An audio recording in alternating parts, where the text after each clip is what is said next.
There are secrets in the military world, and then there are the crown jewels. For the last 6 decades, if you wanted to find the most heavily classified, jealously guarded, and fiercely protected technological secrets in the Western Alliance, you didn't look in a vault at the CIA, and you didn't look at the blueprints for a stealth fighter. You looked at the engineering spaces of an American or British nuclear-powered attack submarine. The shape of the propeller blades, the chemical composition of the acoustic tiles, the exact operating temperature of the pressurized water reactor, the specific algorithms the combat computer uses to isolate the sound of an enemy submarine hiding in the ambient noise of the ocean. These secrets are the holy grail of modern warfare. They are the mathematics of survival. For generations, the United States and the United Kingdom refused to share these specific, granular details with anyone. Not with NATO, not with their closest European allies, and certainly not with Australia. The paranoia surrounding naval nuclear propulsion and acoustic stealth was absolute.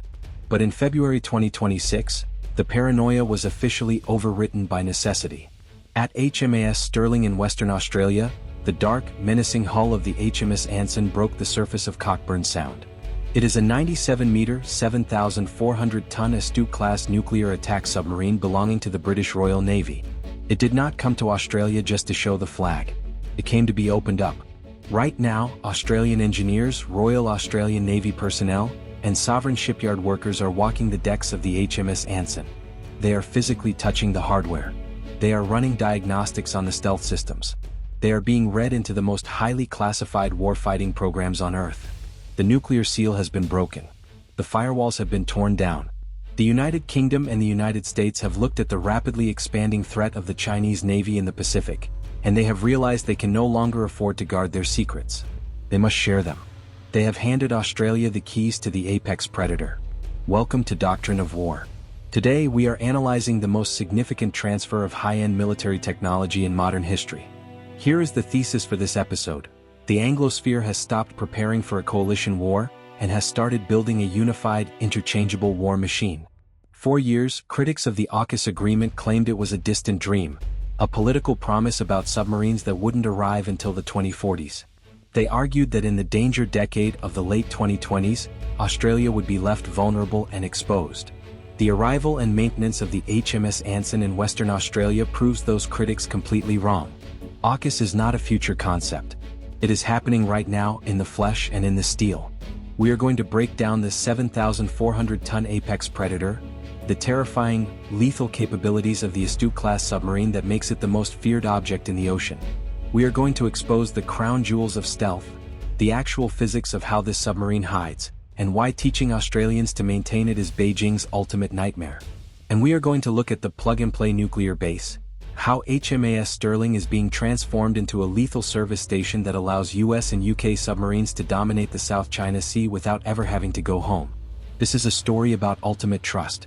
It is about 3 nations realizing that the only way to deter the industrial mass of the Chinese Communist Party is to completely fuse their most elite, highly classified capabilities into a single, borderless nuclear fleet. If you are starting to grasp why a British submarine undergoing maintenance in an Australian port fundamentally changes the balance of power in the Indo-Pacific, hit that like button and subscribe to Doctrine of War. We strip away the diplomatic doublespeak to bring you the raw, kinetic realities of great power competition. Your support ensures we can keep delivering this level of strategic analysis.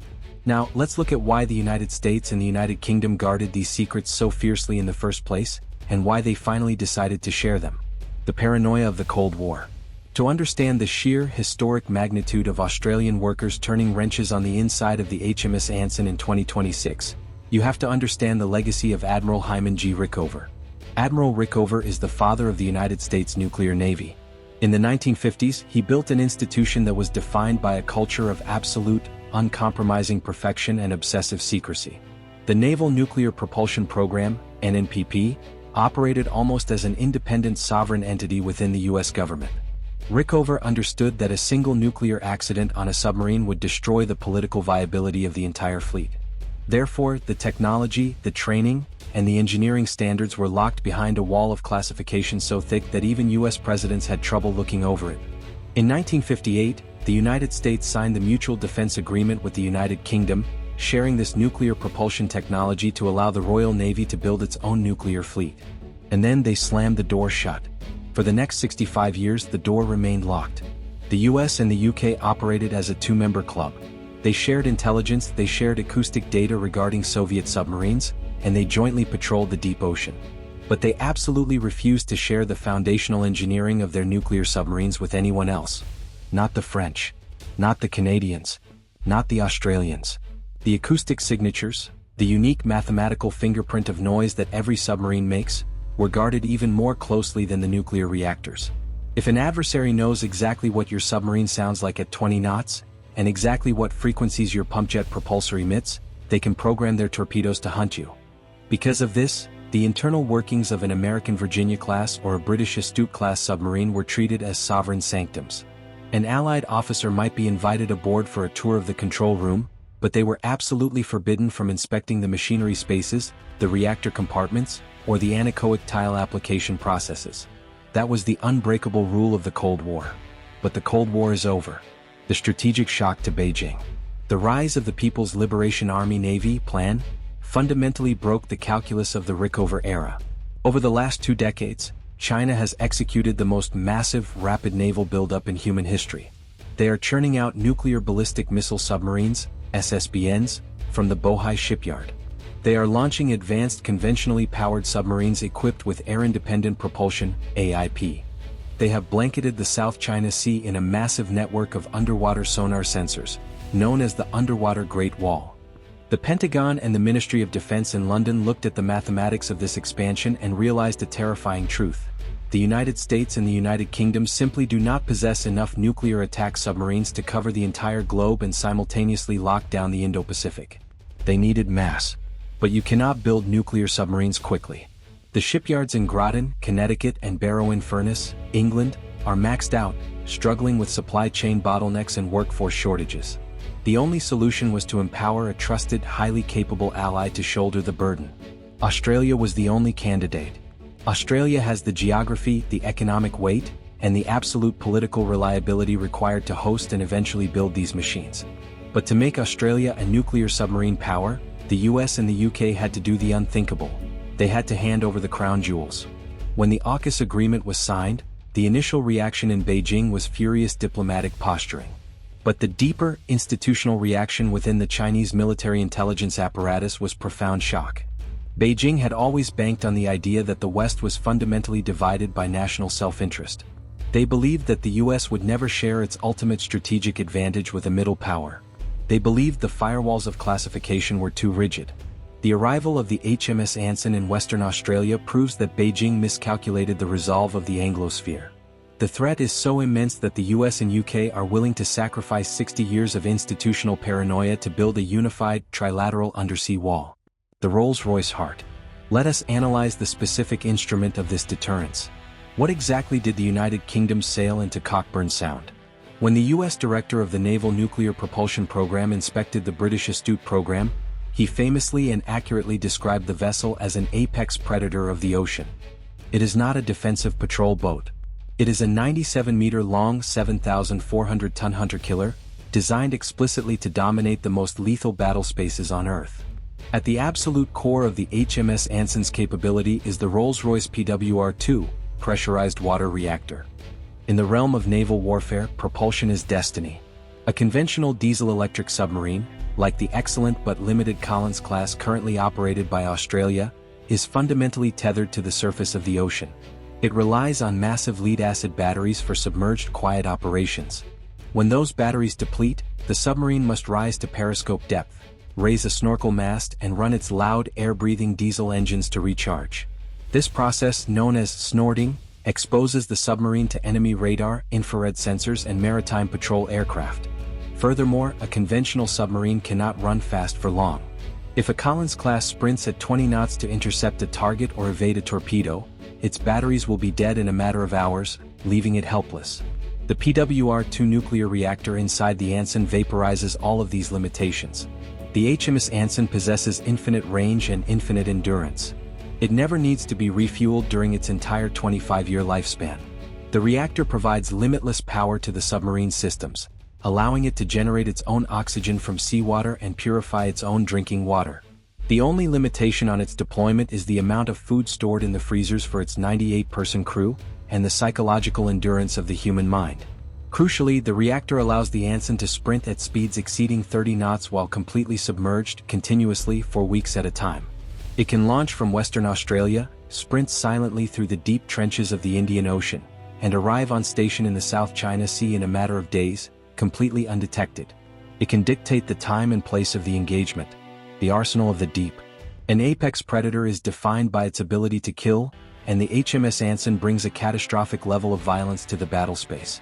It is equipped with 6 533mm torpedo tubes and boasts a massive weapons stowage compartment capable of carrying a mixed payload of up to 38 heavyweight weapons. The primary anti-submarine and anti-surface weapon is the BAE Systems Spearfish heavyweight torpedo. The Spearfish is a monster of modern engineering. Weighing nearly 2 tons, it is guided by a fiber optic wire trailing back to the submarine, allowing the Anson's massive combat computers to steer the weapon directly to the target. If the wire breaks or if the submarine needs to evade, the torpedo's advanced autonomous acoustic seeker takes over, hunting the target independently. Powered by a gas turbine engine utilizing auto fuel, the Spearfish can reach terrifying speeds, rumored to be in excess of 60 knots, giving an enemy submarine almost no time to react. But the Spearfish does not kill by punching a hole in the side of a ship. It utilizes a directed energy-shaped charge designed to detonate directly underneath the keel of a surface target. The explosion creates a massive, superheated void in the water. The target ship falls into the void, and as the water violently rushes back in, the immense pressure snaps the keel, literally breaking the back of the vessel and tearing a 10,000-ton destroyer in half in a fraction of a second. Beyond torpedoes, the HMS Anson is a strategic strike platform. It carries the American-made Tomahawk Block 4 and Block V land attack cruise missiles. This weapon fundamentally alters the geopolitical geometry of the region. The Tomahawk can be launched from the Anson's submerged torpedo tubes, breach the surface, deploy its wings and fly at low radar-evading altitudes for over 1,000 miles. The Block V variant can be redirected mid-flight to hit moving maritime targets, and possesses advanced anti-jamming capabilities. This means the HMS Anson can sit deep in the dark, uncontested waters of the Philippine Sea, completely invisible to Chinese radar, and launch a devastating volley of cruise missiles to obliterate Chinese command bunkers, air defense radar arrays, or critical port infrastructure deep inside the Chinese mainland or on militarized artificial islands. It is a stealthy spearhead that can decapitate an enemy's command and control network before the enemy even knows a war has started. The physics of silence. The reactor gives the submarine limitless endurance, and the weapons give it lethality. But in submarine warfare, there is only one metric that dictates survival: acoustic supremacy. If you can be heard, you can be targeted. If you can be targeted, you will die. The ocean is an incredibly unforgiving acoustic environment, where sound travels faster and further than in the air. The HMS Anson is a ghost. Despite weighing 7,400 tons and housing a massive nuclear reactor filled with spinning turbines, high-pressure steam and massive reduction gears, it is reputed to be quieter than a baby dolphin. This absolute silence is not achieved by accident. It is the result of billions of dollars of obsessive, highly classified engineering. This is the true crown jewel of the Anglosphere. Every single piece of internal machinery aboard the Anson, every pump, every motor, every deck plate, is heavily isolated from the outer pressure hull. This is known as rafting. The machinery sits on massive, computer-modeled acoustic suspension mounts. These mounts absorb the vibrations of the machinery, ensuring that the kinetic energy never reaches the outer steel hull where it could radiate into the ocean water. Furthermore, the Astute-class utilizes an advanced pumpjet propulsor instead of a traditional open-bladed propeller. This shrouded design significantly reduces the cavitation, the noisy formation of bubbles, at high speeds, allowing the submarine to move faster while remaining acoustically dark. But the most visible and most highly classified element of this stealth architecture is located on the exterior of the hull. The HMS Anson is coated in an estimated 39,000 anechoic acoustic tiles. These are not simply rubber blocks glued to the steel. They are highly complex, multi-layered synthetic polymers engineered to achieve two specific goals. First, they absorb the active sonar pulses emitted by enemy warships and helicopters, drastically reducing the returning echo and shrinking the submarine's sonar cross-section to practically nothing. Second, they dampen any residual internal noise that manages to escape the internal rafting. The chemical composition of these tiles, the precise geometric patterns molded into them, and the specialized extreme pressure adhesives used to attach them to the hull are some of the most sensitive secrets in the Royal Navy. the knowledge transfer. This brings us back to the historic reality of February 2026. When the HMS Anson arrived at HMAS Stirling, it did not just park at the pier for a visual inspection. It commenced a submarine tendered maintenance period, STMP. During a high-speed transit from the UK, or during aggressive operational maneuvering, anechoic tiles can occasionally peel off or become damaged due to the immense hydrodynamic pressures acting on the hull. If a single tile falls off, it exposes the bare steel beneath, creating an acoustic bright spot that screams on an enemy sonar display. Replacing and maintaining these tiles is a hyper-classified procedure. Historically, if a British submarine lost a tile in the Pacific, it was a massive operational liability that often required a return to sovereign facilities. But at HMAS Stirling, Australian civilian engineers from ASC, the sovereign submarine builder, and Royal Australian Navy personnel are actively engaged in maintaining these systems. They are learning the exact chemical application processes. They are learning how to handle the specialized adhesives. They are being trained by British and American specialists on the exact tolerances required to keep the apex predator silent. This is what terrifies Beijing. The Chinese military is not just worried about the presence of a single British submarine in the Indian Ocean. They are terrified by the process they are witnessing. They are watching the United States and the United Kingdom systematically download 60 years of classified, hard-won nuclear submarine institutional knowledge directly into the brains of the Australian workforce. By physically touching the hardware, maintaining the acoustic tiles, and working inside the classified spaces of the HMS Anson, Australia is rapidly accelerating its own sovereign capability. They are learning how to build and maintain these machines independently. Beijing realizes that they are no longer just trying to outbuild the shipyards of Connecticut or Scotland. They are now facing the industrial awakening of a massive, resource-rich continent in the southern hemisphere that is rapidly absorbing the most advanced stealth technology on the planet. Inside HMS Stirling, the maintenance of the HMS Anson is a monumental milestone, but it is only the opening salvo of a much larger, more devastating strategic plan. The activities occurring at HMAS Stirling in 2026 are the live-fire stress tests for the true nightmare facing the Chinese Navy, Submarine Rotational Force West, SRF West. To execute SRF West, HMAS Stirling on Garden Island is undergoing a massive multi-billion-dollar transformation. It is being heavily fortified and expanded from a conventional submarine base into a fully certified, deeply integrated nuclear maintenance hub. The infrastructure required to handle nuclear-powered submarines is vast. It requires specialized radiological control facilities, heavy-lift cranes capable of moving reactor components, enhanced cybersecurity networks, and highly secure physical perimeters. But the infrastructure is useless without the workforce. The maintenance period of the HMS Anson utilizes a blended workforce. Imagine the scene inside the submarine tender ship moored alongside the Anson. You have a United States Navy nuclear engineer from the Pearl Harbor Naval Shipyard, looking at a schematic alongside a Royal Navy weapons technician from Foz Lane, and an Australian ASC mechanic from Adelaide. They are communicating using standardized procedures, utilizing shared tools, and operating under a unified chain of command. This is the manifestation of the plug-and-play nuclear base.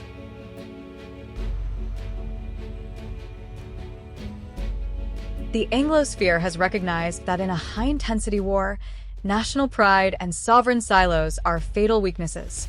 If an Allied submarine is damaged or needs resupply, it cannot afford to wait for a ship from its own country.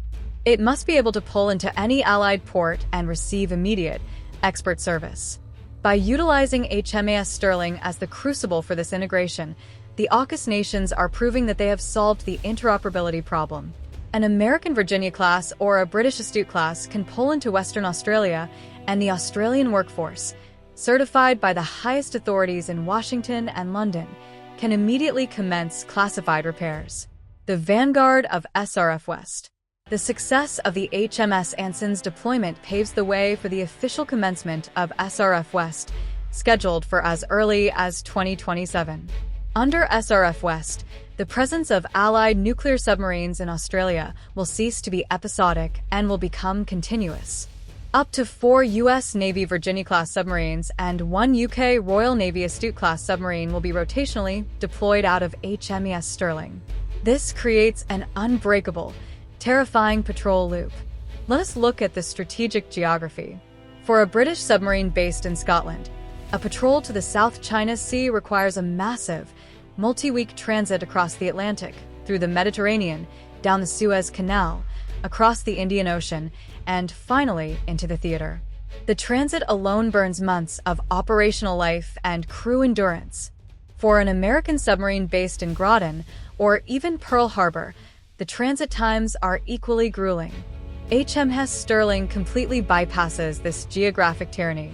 By basing the submarines in Western Australia, the AUKUS alliance creates an untouchable stronghold in the Southern Hemisphere. HMAS Stirling is securely out of range of the vast majority of China's land-based ballistic and cruise missile networks. It is a sanctuary. But from that sanctuary, an Astute or a Virginia can slip into the deep water of the Indian Ocean, sprint silently north, and arrive at the critical choke points of the Indonesian archipelago, the Sunda, Lombok, and Malacca Straits, in a matter of days. They can relieve each other on station flawlessly. As one American submarine finishes its patrol tracking Chinese ballistic missile subs in the Philippine Sea, it does not have to sail 4,000 miles back to Hawaii. It sails south to Perth. It hands the patrol sector over to a fresh British submarine launching from Stirling. The American subdocks in Australia is maintained by an Australian/US workforce, is rearmed with Australian stockpiled Mk-48 torpedoes. The crew takes a few weeks of rest in Perth, and the submarine is pushed right back out into the fight. This rotational force effectively doubles or triples the combat availability of the Allied submarine fleet without having to build a single new hull. It creates a continuous, relentless, overlapping wall of undersea deterrence that the Chinese Navy can never predict, never track, and never escape. The arrival of the HMS Anson in Western Australia is not just a footnote in a defense journal. It is a historical inflection point. For 60 years, the United States and the United Kingdom guarded the secrets of the deep with absolute, unyielding paranoia. They locked the crown jewels in the deepest vaults of their military-industrial complexes. But the geopolitical reality of 2026 has forced a radical evolution. The sheer scale, speed, and aggressive ambition of the Chinese Communist Party's naval buildup left the West with a binary choice: remain fragmented and risk losing the Indo-Pacific, or break the nuclear seal and build an integrated fortress. They chose the fortress. By physically basing an apex predator like the HMS Anson in Australia and actively training Australian personnel on the most heavily classified acoustic stealth and weapon systems on Earth, the United Kingdom has proven its absolute commitment to the defense of the global commons. The Anglosphere is no longer an alliance of convenience. It is a fused, interchangeable war machine. When Beijing looks south, they no longer just see a middle power isolated at the bottom of the map. They see the vanguard of SRF West. They see a unified continent armed with the most lethal, silent, and devastating maritime weapons ever created, supported by a workforce that is rapidly mastering the arts of the nuclear age. The firewalls have fallen, the secrets have been shared, and the ultimate undersea wall has been built. Thanks for watching Doctrine of War. Do you believe that sharing these highly classified nuclear and stealth secrets with Australia was worth the risk? Or should the US and UK have kept their crown jewels locked away? Let us know your tactical assessment in the comments below. Stay sharp, stay silent, and we'll see you in the next one.